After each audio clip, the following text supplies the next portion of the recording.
Сегодня готовим большой бисквит на противне. Посмотрите, какой он получается: высокий, мягкий и очень нежный. Он идеально подходит для тортов, для различных десертов и, самое главное, готовится очень просто. Покажу подробно весь процесс приготовления, а точные пропорции, как всегда, для вашего удобства, внизу еще прописаны под видео. Итак, для начала нужно отделить белки от желтков и начинаем взбивать белки на средней скорости миксера. Желательно во всем процессе приготовления не менять скорость миксера, взбиваем только на средней скорости. И как только добились такой пышной светлой массы, начинаем добавлять сахар. Добавляем его постепенно, буквально по 1 столовой ложке, не прекращая при этом взбивать.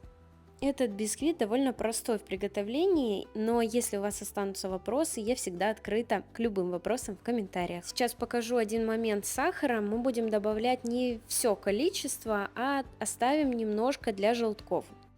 В какой момент нужно остановиться, перестать взбивать? Когда вы увидите уже глянцевую поверхность, меренга уже блестит, она вроде бы плотная, но все еще мягкая. И посмотрите, как она держит клювик на венчиках.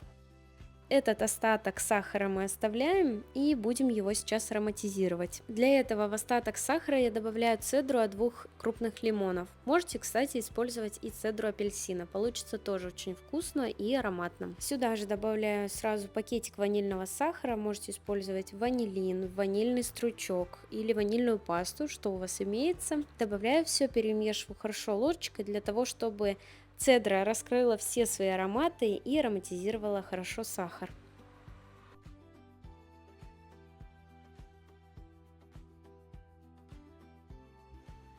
Ну а теперь добавляем ароматный сахар к желткам и будем взбивать все также на средней скорости миксера до пышной и светлой массы. Венчики, кстати, не обязательно сейчас менять, можно также от меренги их использовать и сразу начать взбивать.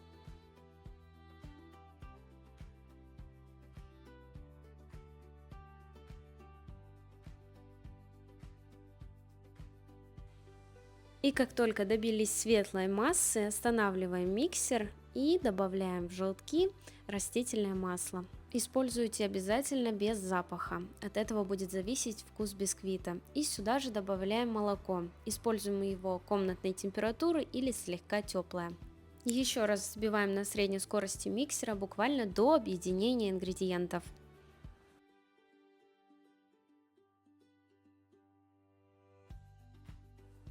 Теперь желтковую массу добавляем в белки и объединять будем все силиконовой лопаткой. Здесь уже миксер нам не понадобится, используем только лопатку для того, чтобы белки не сели.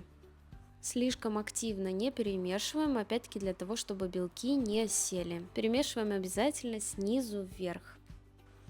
Теперь займемся мучной смесью. В муку я добавляю разрыхлитель и объединяю все венчиком. Желательно заранее муку просеять. Это нужно обязательно делать для того, чтобы бисквит получился пышным, воздушным и не слишком тяжелым, забитым мукой. Потому что когда мы перемешиваем нашу муку еще раз венчиком или просеиваем ее через сито, она насыщается больше кислородом, и тогда бисквит получается еще лучше.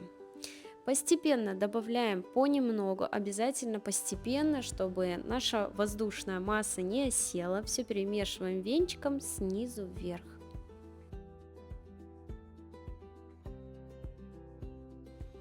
Ну и как только все объединили, не осталось никаких неразмешанных комочков, подготавливаем форму для выпечки.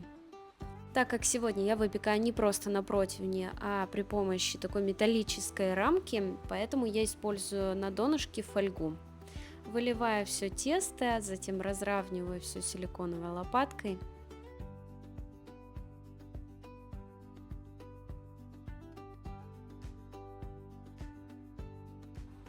И к этому моменту духовка должна быть уже хорошо разогрета до 175 градусов. Отправляем в разогретую духовку буквально на 25 минут. Возможно, понадобится еще несколько минут, поэтому для ориентира я пишу 25-30 минут. Выпекаем до такого красивого румяного цвета, а проверить готовность бисквита лучше деревянной шпажкой. И если ваша шпажка выходит сухой, значит точно готова. Убираем всю фольгу, а чтобы аккуратно снять металлическую рамку, не повредить бисквит, воспользуйтесь столовым ножом. Этот бисквит я нарезаю на 2 коржа и использую потом для тортов.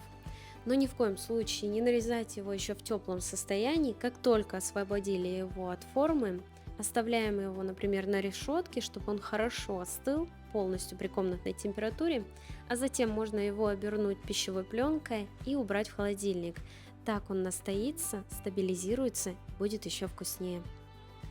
И вот результат: нежный, воздушный и очень мягкий бисквит. Он получается эластичным, не ломается при сворачивании, если, например, будете использовать для рулетов. Подходит для любых тортов и десертов. Обязательно сохраняйте этот рецепт. Это отличная базовая основа, которая пригодится вам еще не раз. А я с вами прощаюсь, подписывайтесь на канал и смотрите и другие мои рецепты.